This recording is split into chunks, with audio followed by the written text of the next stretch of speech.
ஒரே மாதிரி சட்னி சாம்பார்னு செய்யாமல் கொஞ்சம் வித்தியாசமாக இந்த ரெசிபி செஞ்சு பாருங்கள். நல்லா சூடான சாதத்தில் போட்டு சாப்பிட்றதுக்கும் இட்லி, தோசை, சப்பாத்தின்னு எல்லாத்துக்குமே ரொம்பவே நல்லாயிருக்கும். எங்கள் அக்காவோட ஸ்டைலில் சுட்ட கத்திரிக்காய் கடைசல் எப்படி ரெடி பண்ணுறதுன்னு பார்த்துடலாம். அதுக்கு இன்றைக்கி 2 பெரிய சைஸ் கத்திரிக்காய் எடுத்துருக்கோம். இதை அடுப்பில் அப்படியே சுட்டு எடுத்துக்கலாம். எல்லா சைடும் வேகிற மாதிரி நல்லா திருப்பி வச்சு சுட்டு எடுத்துக்கலாம்.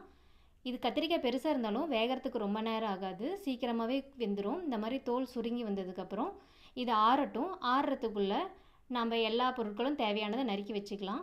கத்திரிக்காய் இப்போ ஆறுனதுக்கப்புறம் தொலி உரித்து எடுத்து வச்சுக்க போகிறோம்.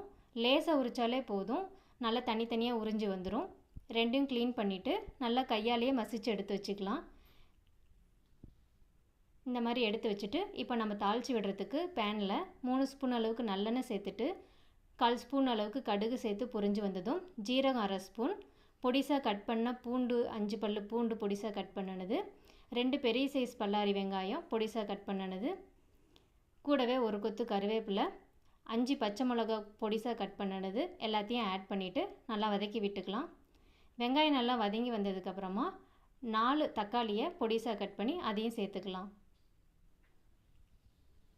தக்காளி வதங்கும் பொழுதே நம்ம உப்பு தேவையான அளவுக்கு சேர்த்துக்க போகிறோம். நல்லா கலந்து கொடுத்துட்டு இது கூடவே கட் பண்ண கொத்தமல்லி இலையும் ஆட் பண்ணிக்க போகிறோம்.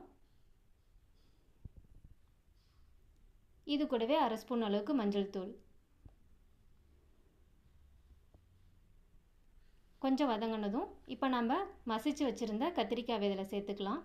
மிக்சியில் கூட அரைச்சி சேர்த்தலாம், நைஸாக இருக்கும். ஆனால் அதை விட இந்த மாதிரி மசிச்சு எடுத்துக்கும் போது இந்த ரெசிபிக்கு டேஸ்ட்டு ரொம்பவே நல்லாயிருக்கும். நல்லா மிக்ஸ் ஆகிற மாதிரி ஒரு 1/2 நிமிஷம் போல் இது கலந்து கொடுத்துக்கலாம். ரொம்ப குயிக்காக செய்யக்கூடிய ரெசிபி இது. டிஃபன், சாப்பாடு எல்லாத்துக்குமே ரொம்பவே செட் ஆகும். அவ்வளோதான், குயிக்காக ரெடி பண்ணியாச்சு. நீங்களும் வீட்டில் செஞ்சு பாருங்கள். அதோட டேஸ்ட் உங்களுக்கு ரொம்பவே பிடிக்கும். தேங்க்யூ ஃபார் வாட்சிங்.